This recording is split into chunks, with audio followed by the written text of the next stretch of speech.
Hi,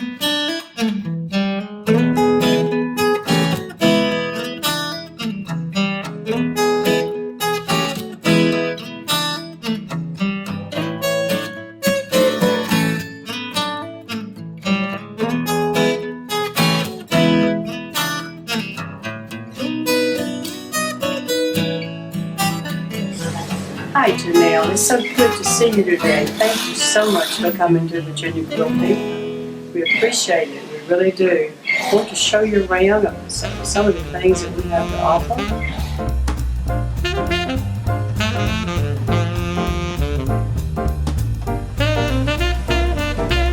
I got started here in 1974 when the plant I was working for in Burlington closed the plant down. And my wife worked at a bank in this little town, and somebody came in and said, "Look, I need some help." My wife spoke up and said, "My husband can do anything." The company was still growing.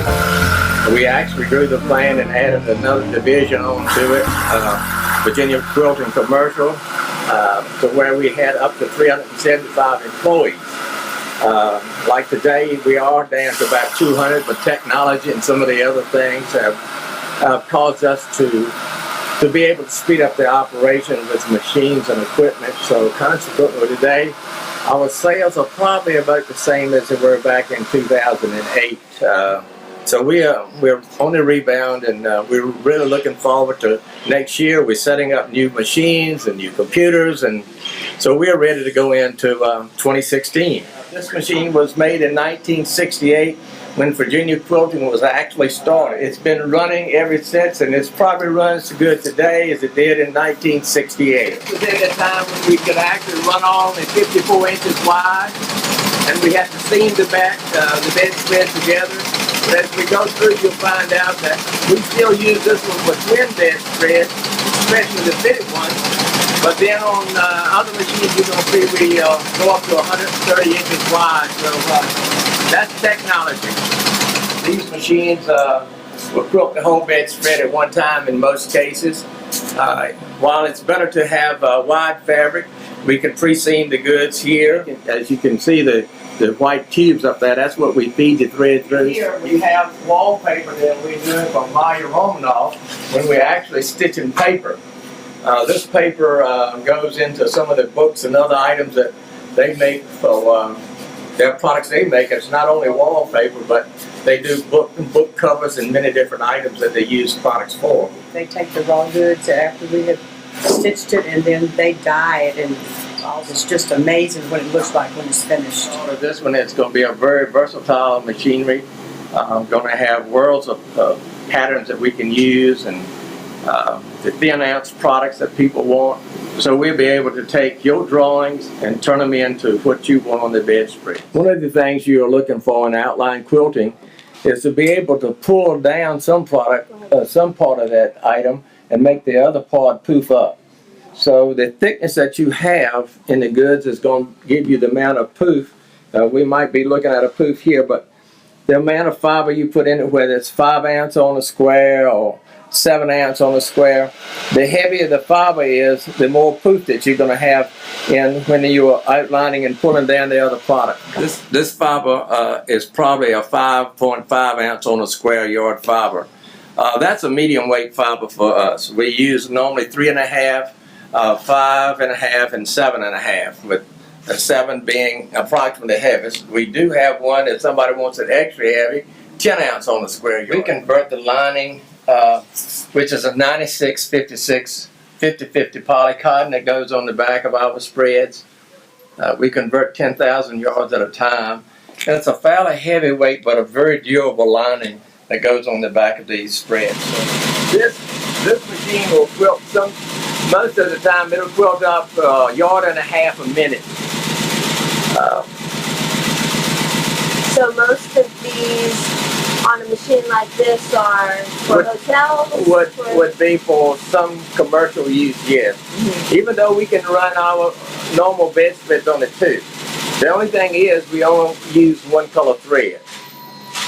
As you will see looking at this other machine over here, that it would take us 8 to 10 hours of nothing but to rethread this machine. Also, a multi-needle bedspread will probably last till you get tired of it. They just don't seem to wear out.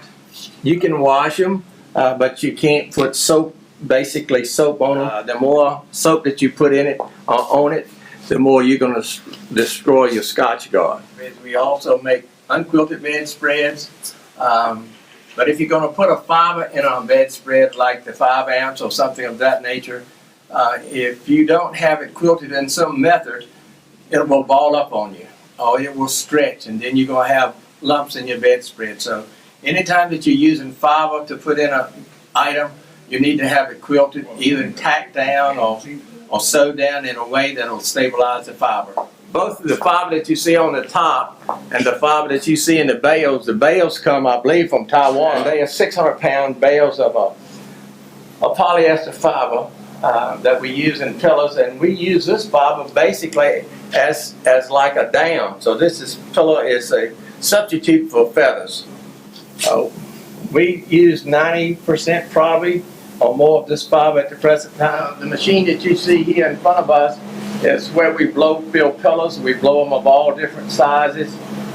So it doesn't make any difference whether you want bed pillows or toss pillows. This is a machine that opens your fiber and also blows it into the actual pillow. Once this pillow is full, we have a scale here that we weigh to everything within 100 of an inch, 5/10 of an ounce right here. So when we look at it, we are weighing each pillow to make sure that they have the right amount of fill in them. If not, the girl is going to either grab some more and put it in there, or either she's going to blow it too much and take some out. So weight on the scale, we wear the tare, and then we mount the amount of fiber that goes into the product. Mr. Trump has given me a lot of work. I won't call the number, just say a lot of work. This is going in, this is the LPO in DC. These are some we're making for one hotel. I can't tell you what the hotel is, but you can see that we got a variety of these here, a pretty good size number. And as you look back over across our shoulders, you'll see that we're already stacking them in boxes over there. The item that she's got now is a fitted box spring cover. These are going to go into a riverboat. It's 96 rooms on this boat, and we had the fortune to decorate the whole boat from the draperies to all of the bedding. The draperies are hand hem. The hems are turned up, measured, and then pressed in. We put the hems in first in our drapery operation. The way that we table our draperies is on these slant tables. They are measured down. They are cut, and the crinoline is wrapped and turned into them. All in this motion right here. Then after that, then we're going in to put the pleats in. This is where we end up pleating your draperies right here on this table. So this is a bonus machine, and this is where we end up putting the bottom side hems in, and the top where you have the crinoline, and this thing. If I hold it properly. It's a tacker right here. This one sews the pleats in, and that one tacks. Never have any problem with these machines hardly at all. Yeah, we don't use monofilament threads. We sew all with filament yarns and try to match the patterns or the color of the fabric. Most everything we use staples in, which makes it quite convenient to put in and pull out quickly. The staple is so much smaller than the pin, where we used to have complaints with pinholes in them. Now with the staples, we don't have those complaints. We also have a commercial division that's located 3 miles from here. They have tables that will table draperies up to 256 inches long. I think they probably make 800 widths a day of draperies, probably at least. So yeah, they produce a lot more draperies than we do actually in the custom area. This thing right here saved my life. I had 350 big Roman shades to make, and I was at the bobbin show in Atlanta, Georgia, and I walked through and I saw different machines doing different things, and I saw this one man from High Point, North Carolina, Mr. Glenn. I said, Mr. Glenn, I got a machine I want you to make for me. He says, what is it? I said, I want one to sew on rings. He said, well, come see me, and I went to High Point and showed him what I wanted. He made it for me and sold it for me for $5,000, the first one, And he said, "You want the pattern on it?" I said, "No, sir." I said, "I didn't make it. You made it. You can sell any one that you make will be fine with me." So I don't know how many sold, but I know that I have had my hands on 3 of them. This was just a plain zigzag machine, okay? He cut it off right here, and he added a piece from here to here. And he welded that piece in, and he welded it up there. And this machine was welded and put back together. So, the talent that we have here in the United States for making equipment, I think is unreal for things that you really need sometimes. There are people who can probably make it for you. So these are where we actually put most of the bedding items, and the extra fabric goes with them.